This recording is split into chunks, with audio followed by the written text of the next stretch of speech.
नमस्कार दोस्तों, welcome on my YouTube channel legal and tax गुरु। मेरा नाम ठाकुर मुकेश कुमार पटरावत एडवोकेट है। आज मैं आपके समक्ष एक बड़ा ही महत्वपूर्ण विषय जो लेके आया हूँ, वक्फ बोर्ड। वक्फ बोर्ड क्या है और इसके पास में क्या पावर है, किस तरीके से संचालन कर रहा है, प्रॉपर्टी का रजिस्ट्रेशन कैसे होता है और किस सेक्शन की वजह से, किस अमेंडमेंट की वजह से सबसे ज़्यादा बवाल जो मचा हुआ है मुस्लिम समुदाय में और भारत सरकार में जो बवाल मचा हुआ है, किस वजह से मचा हुआ है, आज मैं उसके बारे में भी आपसे चर्चा करूंगा। लेकिन चर्चा करने से पहले, जैसे कि हर एक वीडियो में मैं आपसे निवेदन करता हूं कि अगर आपने अभी तक मेरा चैनल सब्सक्राइब नहीं किया है तो प्लीज़ मेरे चैनल को सब्सक्राइब कर लें, ताकि इस तरीके की जो लीगल अपडेट्स हैं, लीगल जानकारी आपको समय समय पर मिलती रहे। चलिए, आपका ज़्यादा समय ना लेते हुए मैं वीडियो को स्टार्ट करता हूँ। वीडियो को स्टार्ट करने से पहले, जैसे कि वक्फ बोर्ड जो है, वक्फ बोर्ड, अगर आप इसकी डेफिनेशन में जाएं तो वक्फ बोर्ड जो होता है, सबसे पहले मैं यही क्लियर कर देता हूँ, वक्फ वक्फ का मतलब क्या होता है। वक्फ जो होता है वो एक अरबी शब्द है और इस अरबी शब्द का मतलब है अपनी चल और अचल संपत्ति किसी भी परोपकार के लिए दे देना। अगर वक्फ का डेफिनेशन निकाली जाए, वक्फ का मतलब निकाला जाए, अरबिक शब्द जो है, तो उसका मतलब ये है कि किसी भी संपत्ति को अपने किसी भी परोपकार के लिए दे देना, तो वो वक्फ कहलाता है। तो वक्फ का मतलब ये होगा कि जो बोर्ड बनाया गया है किसी भी परोपकार के लिए, किसी भी काम को करने के लिए अगर उनको संपत्ति दे दी गई है तो उसे वक्फ कहा जाता है। ये इटालिक शब्द है, ये जो इसमें दिया गया है। इसके साथ साथ जो वक्फ के पास में जो प्रॉपर्टी होती है, जो प्रॉपर्टी एक बार वक्फ के नाम पे आ गई है, वो कभी भी नॉन ट्रांसफरेबल प्रॉपर्टी होती है, वो कभी भी प्रॉपर्टी दूसरे बंदे को ट्रांसफर नहीं हो सकती है। आप हमेशा ध्यान रखें। वक्फ बोर्ड क्या होता है, वक्फ बोर्ड कैसे काम करता है, मैं उसके बारे में बता दें। तो वक्फ बोर्ड क्या करता है, बेसिकली वक्फ बोर्ड जो है एक लीगल एंटिटी है हिंदुस्तान के अंदर, जो हमारा 1954 में एप्लीकेबल हुआ था ये एक्ट। उसके बाद में 1955 में छोटा मोटा इसमें अमेंडमेंट हुआ था। इसके बाद में ये एप्लीकेबल कर दिया गया था। अब ये वक्फ बोर्ड जो है, वक्फ बोर्ड के पास में बेसिकली वक्फ बोर्ड क्या करता है कि जो प्रॉपर्टीज हैं, जो भी संपत्ति वक्फ बोर्ड की है, उनको प्रॉपर रजिस्ट्रेशन करना, रजिस्ट्रेशन के साथ साथ उस प्रॉपर्टी का क्रियान्वयन करना। इसके साथ साथ प्रॉपर जो स्कूल बनाने हैं, कॉलेजेस बनाने हैं, या कोई शिक्षा के लिए कोई संस्थान बनाने हैं, इसके साथ साथ कब्रिस्तान बनाना है या कोई मस्जिद बनानी है, तो ये वक्फ बोर्ड का काम है। बेसिकली वक्फ बोर्ड इस पे काम करता है। अब मैं बता दूं कि कौन कैसे वक्फ बोर्ड का जो मेंबर बना जाता है, कैसे वक्फ बोर्ड का प्रेसिडेंट होता है और कौन कौन इसमें मेंबर्स हो सकते हैं। तो वक्फ बोर्ड जो है एक लीगल एंटिटी है। इसके लिए वो हर स्टेट के अंदर, स्टेट है या यूनियन टेरिटरी है, उसमें मैंडेटरी है कि वक्फ बोर्ड बनाएगा। वक्फ बोर्ड भी दो तरीके का होता है, एक सिया और एक सुन्नी। ये दो तरीके के बोर्ड है, सिया और सुन्नी बोर्ड है। इसमें एक प्रेसिडेंट होता है, इसके साथ साथ जो हमारा एक एमएलए जो मुस्लिम होगा, एमएलए भी होगा। इसके साथ साथ जो हमारा सांसद है, एक मेंबर ऑफ पार्लियामेंट, वो भी होगा, लेकिन वो मुस्लिम होना चाहिए, ये भी इसमें मैंडेटरी लिखा हुआ है। इसके साथ साथ जो इस्लामिक कानून को जानने वाले जो लोग हैं, वो भी इसमें होना चाहिए। अब मैं बता देता हूँ वक्फ बोर्ड बेसिकली करता क्या है। वक्फ बोर्ड क्या करता है, वक्फ बोर्ड को जो दान मिलता है या वक्फ बोर्ड को जो प्रॉपर्टी दान में मिलती है, उससे वो क्या करते हैं, उसके वो बेसिकली क्या करते हैं, या तो शिक्षण संस्थान बनाए जाए, मस्जिद बनाए जाए, कब्रस्तान बनाया जाए, रैन बसेरों का निर्माण किया जाए। ये कार्य जो है वक्फ बोर्ड करता है। इसके साथ क्या, वक्फ बोर्ड एक्ट 1954, वक्फ बोर्ड एक्ट जो था वो बेसिकली क्या था और उसका क्या पर्पज था।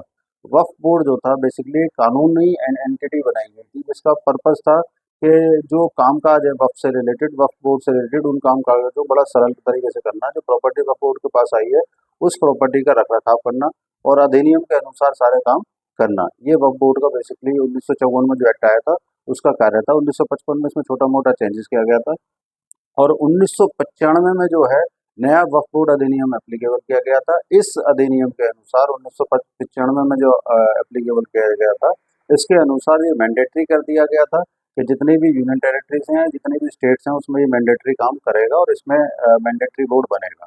इसके साथ साथ जो 2013 में भी एक छोटा मोटा अमेंडमेंट आया था और उसमें कुछ अमेंडमेंट किए गए थे बेसिकली। अब मैं आपसे बात कर लेता हूँ कि जो हमारी सेंटर वक्फ बोर्ड परिषद है वो क्या है। सेंटर वक्फ बोर्ड परिषद जो है उसका बेसिकली लिंक होता है माइनॉरिटी मिनिस्ट्री से। माइनॉरिटी मिनिस्ट्री क्या है कि माइनॉरिटी मिनिस्ट्री का इसका जो वक्फ बोर्ड का परिषद जो है, इसका परिषद का जो चेयरमैन या प्रेसिडेंट रहेगा, वो बेसिकली जो माइनॉरिटी का जो मिनिस्टर है वही इसमें प्रेसिडेंट भी रहेगा। ये आप ध्यान रखें इसमें।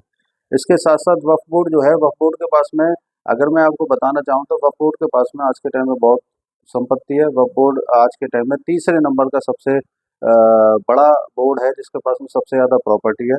सबसे ज़्यादा प्रॉपर्टी वक्फ बोर्ड के पास में तीसरे नंबर की प्रॉपर्टी आज के टाइम में, अगर आप इसकी बात करी जाए वक्फ बोर्ड के पास कितनी संपत्ति, अगर मैं ये टोटल बात करूं तो वक्फ बोर्ड के पास में 2009 का जो डाटा था, 2009 में वक्फ बोर्ड के पास में अगर मैं ज़मीन की बात करूं तो 4 लाख एकड़ ज़मीन थी। लेकिन ये ज़मीन बढ़ के आज के टाइम में ज़मीन 8 लाख से ऊपर, 8 लाख एकड़ से ऊपर ज़मीन हो चुकी है, जिसमें बेसिकली कब्रिस्तान बने हुए हैं या मदरसे बने हुए हैं, मस्जिद बनी हुई है। तो आप ये मान के चलिए कि साल 2009 में जो प्रॉपर्टी, ज़मीन की जो प्रॉपर्टी थी, जो मीडिया रिपोर्ट के अनुसार है, वो टोटल जो प्रॉपर्टी थी, वो प्रॉपर्टी 4 लाख एकड़ के आसपास थी। लेकिन आज के टाइम में वो 8 लाख एकड़ से ऊपर ज़मीन हो चुकी है, जिसमें सिर्फ इन्हीं का अपना जो बना हुआ है वो बना हुआ है। इसके साथ-साथ मैं आपको ये बता देता हूँ, वक़्फ़ के पास में जो टोटल प्रॉपर्टी है वो 1.2 लाख करोड़ की है, 1.2 लाख करोड़। हिंदुस्तान के अंदर तीसरे नंबर का सबसे बड़ा बोर्ड है। पहले नंबर पे रेलवे बोर्ड आता है, दूसरे नंबर पे हमारा रक्षा बोर्ड आता है, तीसरे नंबर पे हमारा सबसे बड़ा बोर्ड जो है वो हमारा वक्फ बोर्ड है, जिसके पास में सबसे ज़्यादा संपत्ति के मामले में अगर बात करी जाए तो सबसे बड़ा बोर्ड जो है वक्फ, सबसे पहले नंबर पर हमारा जो बोर्ड आता है वो हमारा रेलवे बोर्ड आता है। फिर हमारा जो रक्षा विभाग है उसका जो बोर्ड है दूसरे नंबर पर वो आता है, और तीसरे नंबर पर सबसे अधिक संपत्ति वाला जो बोर्ड है हमारा वक्फ बोर्ड है। अब बेसिकली मैं बता दूं किस बात के ऊपर ये विवाद चल रहा है, जो सरकार के और वक्फ बोर्ड और मुस्लिम समुदाय के बीच में विवाद चल रहा है, वो है सेक्शन जो हमारा सेक्शन 40 है हमारा वक्फ बोर्ड के अंदर। वक्फ एक्ट जो है उसके अंदर एक सेक्शन दिया है, सेक्शन 14, जो ये राइट देता है कि बोर्ड को रीजन टू बिलीव का राइट देता है। रीजन टू बिलीव का मतलब ये, अगर बोर्ड ये समझता है कि ये प्रॉपर्टी जो है वक्फ की है, तो बोर्ड उसे नोटिस कर सकता है। और बोर्ड का एक बार नोटिस होने के बाद में वफ़ का जो, अगर कोई एप्लीकेंट है जिसने वफ़ ने अगर वहाँ पे एक एप्लीकेशन लगा दी है कि ये जो प्रॉपर्टी है वफ़ की प्रॉपर्टी है, तो जिसके अगेंस्ट में एप्लीकेशन लगी है उसको वफ़ ट्रिब्यूनल में जाने का राइट्स होता है। लेकिन ये एक बड़ा लिटिगेंट्स और बड़ा ही लंबा लेंथी प्रोसीजर होता है, जिसको देखते हुए सरकार इसमें कुछ अमेंडमेंट चाह रही थी। अब होता क्या है कि अगर वफ़ को एक बार रीज़न टू बिलीव आ गया, रीज़न टू बिलीव का राइट आता है, सेक्शन 14 जो 40 जो है, ये एक्ट इसे राइट्स देता है रीज़न टू बिलीव का। अगर वक्फ बोर्ड ने एक बार रीज़न बिलीव कर लिया कि प्रॉपर्टी वक्फ की है, तो वक्फ उसे नोटिस भेज देता है, और नोटिस भेजने के बाद में जवाब देने की जो जिम्मेवारी है वो उसकी है जिसको नोटिस भेजा गया है।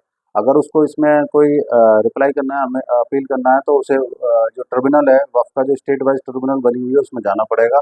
और स्टेट ट्रिब्यूनल ने, अगर उसके, नेचुरल सी बात ये है कि स्टेट ट्रिब्यूनल हमेशा जो है ट्रिब्यूनल बनी हुई, तो ट्रिब्यूनल हमेशा फेवर के लिए बनी हुई है वक्फ बोर्ड के, और वक्फ बोर्ड उसके फेवर में ऑर्डर देता है। अगर आप उसके अगेंस्ट जाना चाह रहे हो तो आपको उसके हाई कोर्ट का दरवाजा खटखटाना पड़ेगा, जो कि बड़ा ही लेंथी प्रोसीजर है, और जो एक साधारण आदमी है वो हाई कोर्ट तक या ट्रिब्यूनल तक नहीं पहुंच सकता है, और उसकी प्रॉपर्टी फॉर्फीचर होने के चांसेस होते हैं। इसलिए जो सेक्शन 40 है हमारा रीजन टू बिलीव वाला, इसको अमेंडमेंट करने की कोशिश करी जा रही है सरकार के द्वारा, जिसकी वजह से सबसे ज़्यादा जो बहस छिड़ी हुई है।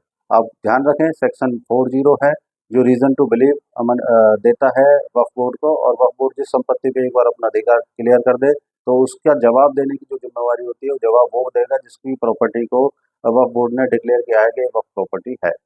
इसके साथ-साथ जो मैं बता देता हूँ कि वक्फ संपत्ति प्रमुख विवाद क्या रहा है। अब सरकार और विपक्ष में तर्क क्या है, बेसिकली सरकार क्या चाह रही है और वक्फ बोर्ड क्या चाह रहा है। वक्फ बोर्ड ये चाहता है कि जो राइट्स उनके पास में है वो एज इट इज़ बने रहे, लेकिन सरकार जो चाहती है, सरकार इसमें अमेंडमेंट करने के बाद में जो सेक्शन 40 है बेसिकली उसमें अमेंडमेंट चाहती है, और कुछ और अमेंडमेंट के साथ में एप्लीकेबल करना चाहते हैं, जिसमें जो महिलाएं हैं, मुस्लिम महिलाएं हैं, उनको भी उसमें अधिकार दिया जाए, क्योंकि अभी तक ये जो बोर्ड बना हुआ है इसमें मुस्लिम महिलाओं को किसी भी तरीके का राइट नहीं है। धन्यवाद दोस्तों, होप आपको ये मेरी वीडियो अच्छी लगी होगी। अगर मेरी वीडियो अच्छी लगी है तो ज़्यादा से ज़्यादा इस वीडियो को शेयर करें, ताकि लोगों को वक्फ बोर्ड है क्या, बेसिकली किस तरीके से वो काम करता है, सेक्शन 40 हमारा क्या है। अगर किसी ने वक्फ बोर्ड ने किसी प्रॉपर्टी को वक्फ डिक्लेयर कर दिया है, वक्फ प्रॉपर्टी डिक्लेयर कर दिया है, तो उस केस में हमें क्या क्या करना चाहिए, आज मैंने उसके बारे में आपसे चर्चा करी है। इस वीडियो को ज़्यादा से ज़्यादा शेयर करें लोगों तक, ताकि इस तरीके की जो लीगल अपडेट्स हैं, लीगल जानकारी लोगों तक पहुँचती रहे। धन्यवाद दोस्तों।